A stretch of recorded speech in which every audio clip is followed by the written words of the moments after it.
Welcome back. ఒకే ఒక్క అస్త్రం రెండు దేశాలను మన రాడార్లోకి తీసుకువచ్చింది. Long range ground attacking cruise missile ప్రయోగం సూపర్ సక్సెస్ కావడంతో చైనా పాక్లోని ముఖ్య నగరాలపైన కూడా దాడి చేయగల సామర్థ్యం మన ఆర్మీ సొంతమైంది. దీంతో కుట్రల దేశాలు ఏదైనా దుస్సాహసానికి ఒడిగట్టాలన్నా కూడా ఒకటికి రెండు సార్లు ఆలోచించుకోవాల్సిన పరిస్థితి ఏర్పడింది. దీంతో ప్రపంచ రక్షణ రంగ నిపుణులు కూడా దట్ ఈజ్ భారత్ అంటూ ప్రశంసలు కురిపిస్తున్నారు.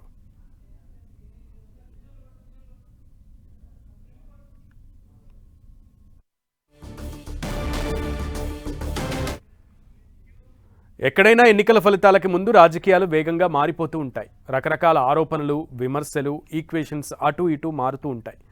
అయితే తమిళనాడులో మాత్రం ఎన్నికల ఫలితాల తర్వాత, అది కూడా ప్రభుత్వం ఏర్పాటైన దగ్గర నుంచి ప్రతిరోజు ఏదో ఒక పొలిటికల్ డెవలప్మెంట్ చోటు చేసుకుంటూనే ఉంది. తాజాగా నటుడు రజనీకాంత్ని స్టేట్ బీజేపీ లీడర్లు కలవగా, మరోవైపు డిఎంకే వర్సెస్ కాంగ్రెస్ మాటల యుద్ధం అక్కడ తారాస్థాయికి చేరుతోంది.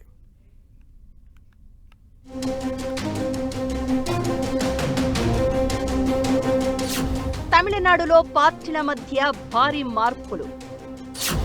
రజనీకాంత్ను కలిసిన బీజేపీ రాష్ట్ర నేతలు.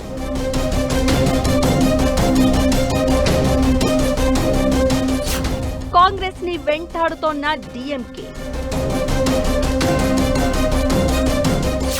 మురసొలి పత్రికలో కాంగ్రెస్ పై వెటకారం.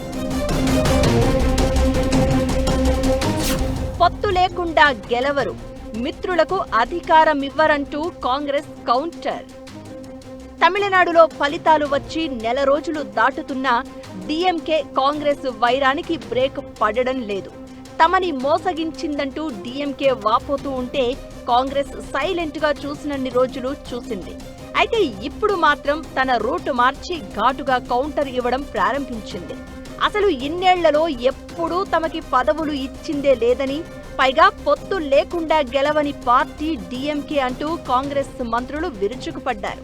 దీంతో రెండు పార్టీల మధ్య వైరం పతాక స్థాయికి చేరినట్లయింది. In Tamil Nadu, 1 month is over after this chief minister has taken charge, and DMK is still talking about Congress and Rahul Gandhi ji.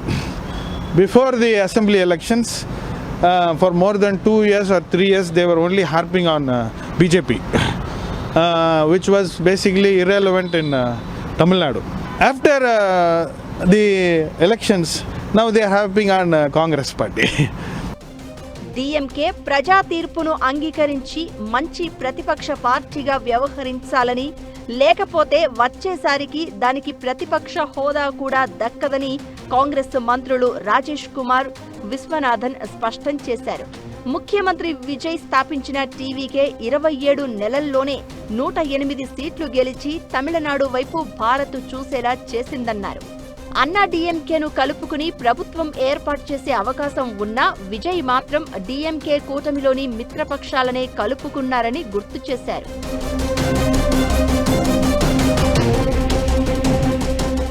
మరోవైపు రాష్ట్రంలో ఉనికి చాటుకునేందుకు బీజేపీ కూడా ప్రయత్నాలు ప్రారంభించినట్లు కనిపిస్తోంది. నటుడు రజనీకాంత్ను తమిళనాడు బీజేపీ అధ్యక్షుడు వయనారు నాగేంద్రన్, జాతీయ కార్యదర్శి డాక్టర్ అరవింద్ మీనన్ కలవడం ప్రాముఖ్యత సంతరించుకుంది.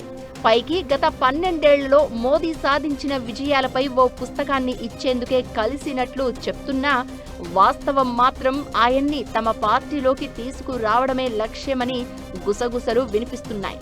విజయ్ ప్రభుత్వానికి ధీటుగా లోక్సభ ఎన్నికల నాటికి బీజేపీని తయారు చేయాలని, అందుకే ఈ ట్రయల్స్ అంటున్నారు.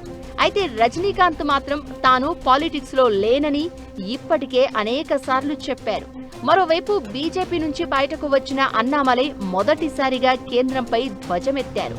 నీట్ పరీక్ష కోసం కేంద్రం అనుసరిస్తున్న విధానంతో పిల్లలపై ఒత్తిడి పెరిగిపోతోందని ఆరోపించారాయన. ఈ వరుస పరిణామాలతో అసలు ఎన్నికలకి ముందు కంటే ఎన్నికల ఫలితాల తర్వాతే తమిళనాడులో రాజకీయాలు విపరీతంగా మారిపోతున్నాయి అనిపిస్తోంది.